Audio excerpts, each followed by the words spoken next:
हमारी पार्टी के काला कमान ने, राष्ट्रीय अध्यक्ष ने फैसला किया है कि भारतीय जनता पार्टी जो जो रूमर चल रहा है उस पर पुनर्विचार करे और हमारी जितनी भी सिटिंग सीट हैं, लोग मान लीजिए माननीय पशुपति कुमार पारस जी की हाजीपुर सीट है, नवादा सीट है, समस्तीपुर सीट है, उन तीनों सीटों पर लोक जनशक्ति पार्टी जो है, हमारे अध्यक्ष जी जो है, तीनों सीटों पर चुनाव लड़ेंगे। उन्होंने कि हम और हमारे राष्ट्रीय अध्यक्ष मिलकर हाजीपुर तो लड़ेंगे ही लड़ेंगे और साथ में उन दोनों सीटों पर भी लड़ेंगे। नमस्कार, मैं मनीष और आप देख रहे हैं मीडिया दर्शन। राष्ट्रीय लोक जनशक्ति पार्टी के राष्ट्रीय प्रवक्ता संदेश यादव ने बड़ा बयान दिया है। उन्होंने कहा है कि एनडीए के जो शीर्ष नेतृत्व करता है उन्हें एक बार विचार करनी चाहिए, क्योंकि अगर बात की जाए तो राष्ट्रीय लोक जनशक्ति पार्टी समस्तीपुर, नवादा और हाजीपुर किसी भी कीमत पे छोड़ने को तैयार नहीं है।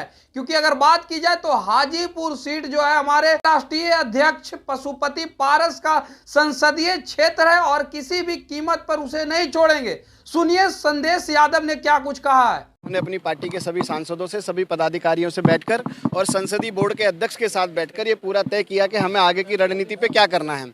और उस रणनीति को देखते हुए हमारी पार्टी के काला कमान ने, राष्ट्रीय अध्यक्ष ने फैसला किया है कि भारतीय जनता पार्टी जो रूमर चल रहा है उस पर पुनर्विचार करे और हमारी जितनी भी सिटिंग सीट हैं, हम लोग मान लीजिए माननीय पशुपति कुमार पारस जी की हाजीपुर सीट है, नवादा सीट है, समस्तीपुर सीट है, उन तीनों सीटों पर लोक जनशक्ति पार्टी जो है, हमारे अध्यक्ष जी जो है, तीनों सीटों पर चुनाव लड़ेंगे। उन्होंने इस बात को बिल्कुल साफ शब्दों में क्लियर कह दिया है कि भारतीय जनता पार्टी का शीर्ष नेतृत्व एक बार अपने जो उनके लिस्ट वाली जो बातें चल रही है उन पर पुनर्विचार करे, वरना हमारे लिए हर प्रकार के सभी रास्ते खुले हैं और हम किसी भी प्रकार के रास्ते पे जाने के लिए तैयार हैं। क्योंकि राजतंत्र में जैसा वो कहते हैं कि कोई भी आदमी साधु नहीं होता है। राजतंत्र के लिए लोगों के बीच में जाना पड़ता है और लोगों के लिए उनको जवाबदेही बनती है कि आप अगर क्षेत्र के सांसद हैं, इतने पुराने वरिष्ठ नेता हैं, सबसे बड़ी दावेदारी आपकी उस सीट पर बनती है, तो आपको उस सीट से भारतीय जनता पार्टी का शीर्ष नेतृत्व कभी भी दरकिनार नहीं कर सकता।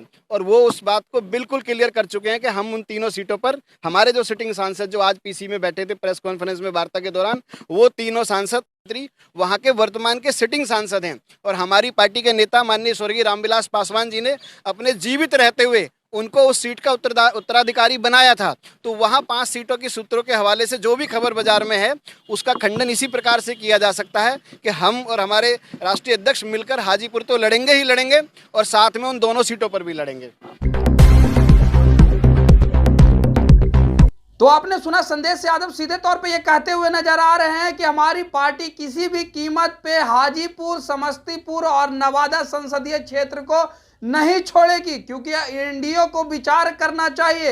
हाजीपुर हमारे राष्ट्रीय अध्यक्ष पशुपति पारस का संसदीय क्षेत्र है और ये किसी भी कीमत पे नहीं छोड़ेंगे। अगर एनडीए किसी और को भी वहां से उम्मीदवार बनाती है तो हम वहां से चुनाव जरूर लड़ेंगे। फिलहाल इस खबर में इतना ही। देखते रहे मीडिया दर्शन। धन्यवाद।